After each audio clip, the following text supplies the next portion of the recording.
नमस्ते, जय हिंद। ये है द आवारा मुसाफिर शो क्लिप्स।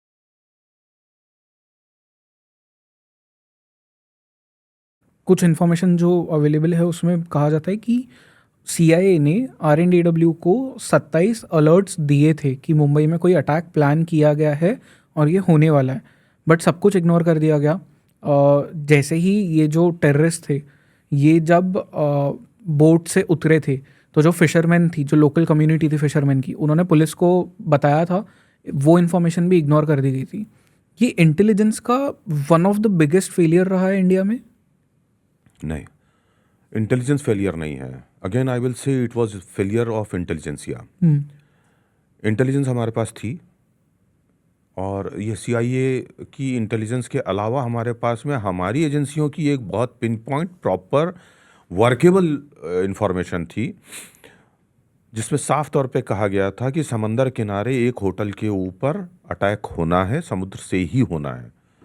और उस चीज़ को लेकर के, चूंकि वो इतनी सीरियस थ्रेट थी, इतनी ग्रेव थ्रेट थी, कि उसके कारण जो हमारे यहाँ पर त्रैमासिक सुरक्षा बैठक होती थी, वो बैठक हमारे यहाँ जब हुई, तो इस बार महाराष्ट्र के गृह मंत्री के बदले में खुद चीफ मिनिस्टर ने वो कॉन्फ्रेंस जो है उसको, उसकी सदारत की थी, उसको चीफ हेड किया था।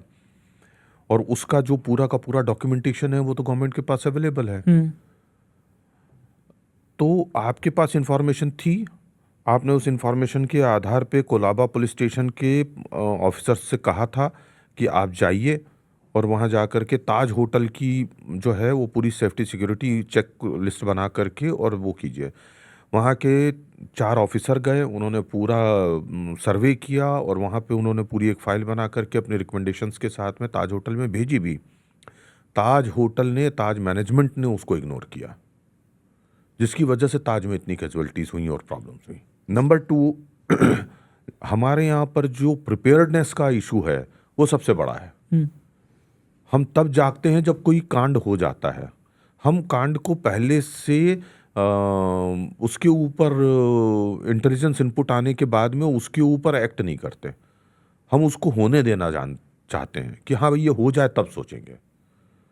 यानी आपको अगर सिम्टम्स दिखाई दे रहे हैं कि भाई एक्स पर्सन है, इसको ये सिम्टम्स दिखाई दे रहे हैं, इसका मतलब ये है कि इसको स्किन कैंसर हो सकता है, तो उसी समय सिम्टम्स के आधार पे इलाज शुरू नहीं करेंगे या उसकी तैयारी नहीं करेंगे।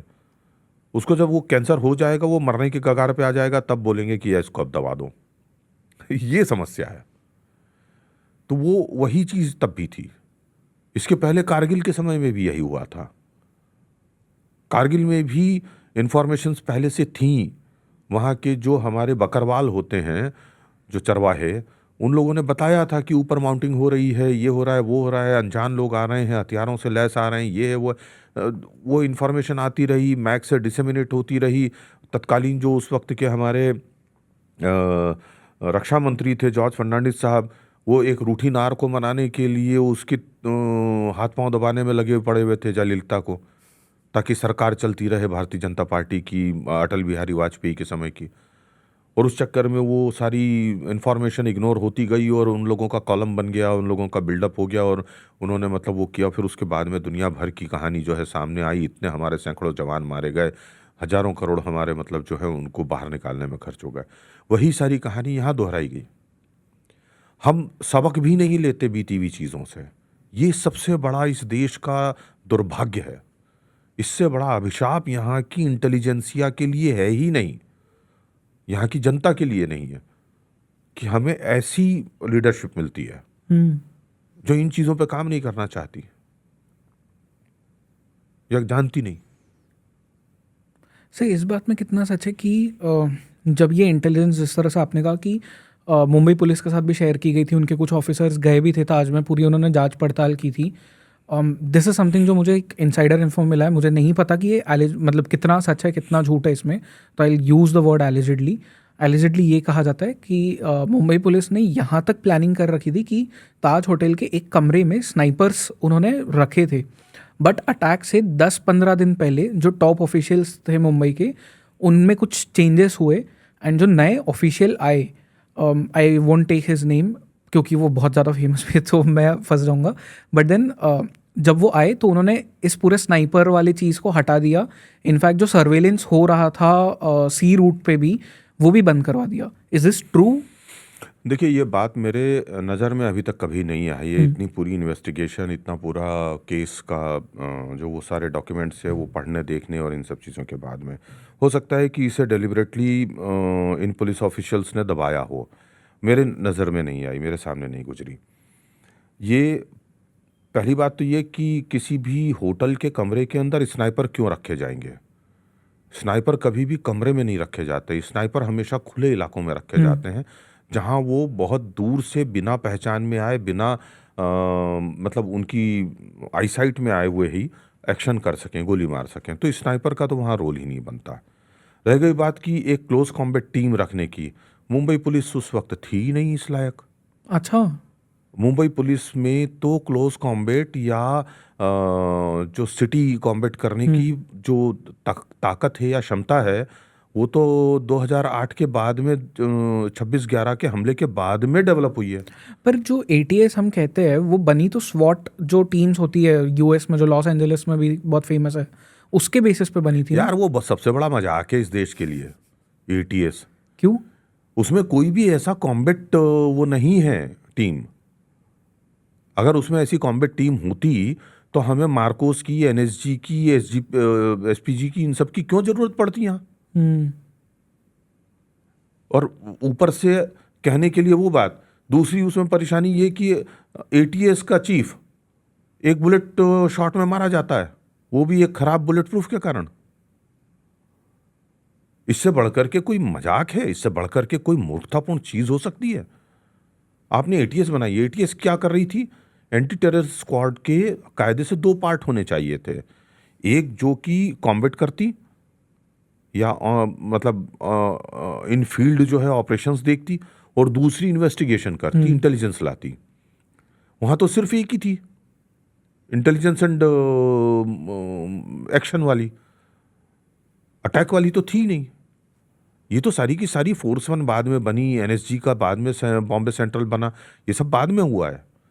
तो मुझे तो ज़्यादा से ज़्यादा क्या किया होगा, 4 आदमी रख दिए होंगे वहाँ कमरों में, वो लोग जा करके पड़े रहते होंगे, इनकी बियर पीते रहते होंगे, दारू पीते रहते होंगे, इनका खाना खाते रहते होंगे। ताज वालों ने भी सोचा होगा कि चलो मरने दो, क्या फ़र्क पड़ता है, जहाँ 100 गेस्ट हम फ्री में वैसे भी खिलाते हैं इधर उधर के, ये 4-6 लोग और खा लेंगे। लेकिन उनकी यूटिलिटी क्या थी?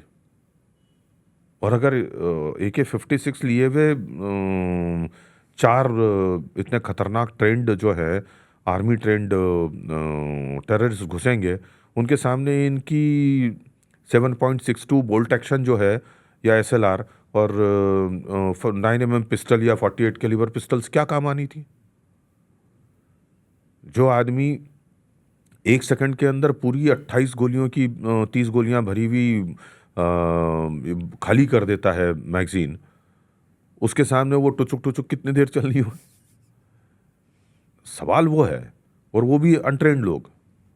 इनमें से पुलिस के अधिकांश ऐसे ऑफिसर्स हैं या कांस्टेबल्स हैं जो कि एक बार, जिन लोगों ने कई बरसों पहले रियल बुलेट्स के साथ में अगर फायरिंग प्रैक्टिस की है, तो बरसों तक उनको सेकंड टाइम प्रैक्टिस करने का मौका नहीं मिला है। ऐसे लोग हमारे लिए क्या लड़ेंगे? कितने पुलिस ऑफिसर्स को और कांस्टेबल्स को मैं जानता हूं जो वहां से छोड़ छोड़ करके भाग गए मौके से, जब वो आतंकवादियों ने हमले किए थे। जीआरपी के एक इंस्पेक्टर थे, वो ड्यूटी छोड़ करके और ख़त्म की थी उन्होंने, और अपनी पिस्टल वगैरह कोत में जमा करके हथियार खाने में, और वो जाने वाले थे। तो वो अपने दोस्तों से ऐसी बात करते बैठे रह गए। उतनी देर में अटैक हुआ, तो उन्होंने बाहर जा कर के देखा तो ये गोलियां चल रही थी। तो वो वापस अपने थाने के अंदर गए और कोर्ट से वो पिस्टल ले करके वापस आए। तो अब वहाँ पे 2 पुलिस कांस्टेबल्स को वो ड्यूटी पे लगा करके गए कि तुम यहाँ से कवर राउंड्स फायर करते रहना, 1-1, 2-2, ताकि वो लोग इधर नहीं आ जाएं। ये दोनों भाग गए कांस्टेबल, और वो जो दोनों टेररिस्ट हैं वो उस जगह पे आ गए जहाँ पे ये कांस्टेबल थे। अब वो जो ऑफिसर था शिंदे, वो तो ये सोच करके यहाँ पे आया कि मेरे कांस्टेबल वहाँ पे मोर्चे पे हैं। वो मोर्चे पे आया और इन दोनों का शिकार बन गया बेचारा। अब मैं उसकी बहादुरी को सलाम करूं या इन दोनों मूर्ख और डरपोक पुलिस ऑफिसर्स को, कांस्टेबल्स की कायरता को दुत्कारूं या वो करूं। बहुत बुरी हालत थी। पुलिस के साथ में ऐसा कुछ हुआ होगा, ये मेरे ख्याल से तो कहानी है, क्योंकि आपके पास में थी नहीं कॉम्बैट करने की ताकत। कहाँ से वो लगाएंगे वहाँ? मुझे तो वो फारफेच्ड स्टोरी लगती है। तो मतलब हम रेडी ही नहीं थे as a country, as a city, ऐसी कोई चीज़ से डील करने के लिए हम रेडी ही नहीं थे उस वक्त। मैं तो कहूँगा आज तक नहीं है। अब भी नहीं है। बताइए, हमने अटैक के बाद में 3 साल के अंदर इतनी एम्फीबियन बोट्स खरीदी, इतनी स्पीड बोट खरीदी, इतना और इक्विपमेंट खरीदा, हमने सिमुलेटर खरीदे। उनमें से कितने चालू हैं जरा गिनती करवाइए। 32 एम्फीबियन बोट्स में से मुश्किल से 2 या 3 चालू हैं। बाकी सब थानों के पीछे प्लास्टिक की शीट से कवर की हुई कचरे की तरह से पड़ी हुई हैं। स्पीड बोट जो एक आई थी, उस स्पीड बोट के कांच जो है वो बुलेट प्रूफ कांच बताए गए थे। उस पर एक पत्थर पड़ा था, फूट गया था वो कांच, या किसी कारण से चटक गया था। तो ऐसी तो इक्विपमेंट्स आए थे। और वो जो आपके सिमुलेटर हैं, उन पे तो मतलब बच्चों ने गेम तक नहीं खेले, वो पड़े पड़े सड़ गए।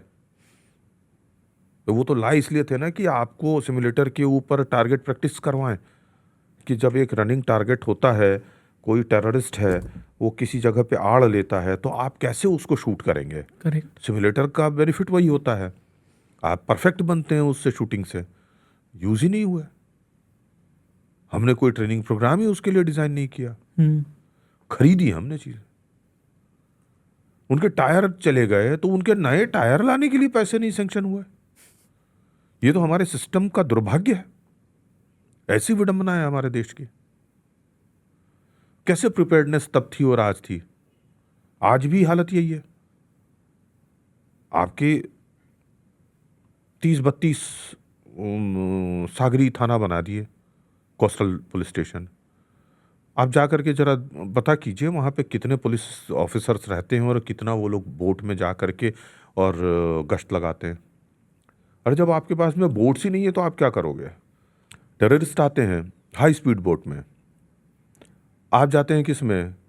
5, 6, 8, 10 नॉटिकल माइल की स्पीड में चलने वाली मच्छी मार की नौका में। क्या खाक करेंगे आप उसमें? कैसे पहुंचेंगे उन तक? वो तो आएगा आपके सामने ऐसे मक्खी की तरह से, झप से निकल जाएगा। आप इधर उधर देखते ही रह जाओगे। आपकी पास में उस तरह की वेपनरी नहीं है। आधे से ज़्यादा तो उसमें जो कांस्टेबल भेजे जाते हैं उनको तैरना नहीं आता, तो वो डर के मारे जो है वो समंदर में जो है गश्त के लिए नहीं जाना चाहते। उनके पास में लाइफ सेविंग जैकेट्स नहीं होती हैं। बहुत सारी प्रॉब्लम्स हैं भाई, एक नहीं है। क्या बताएं इसमें आपको?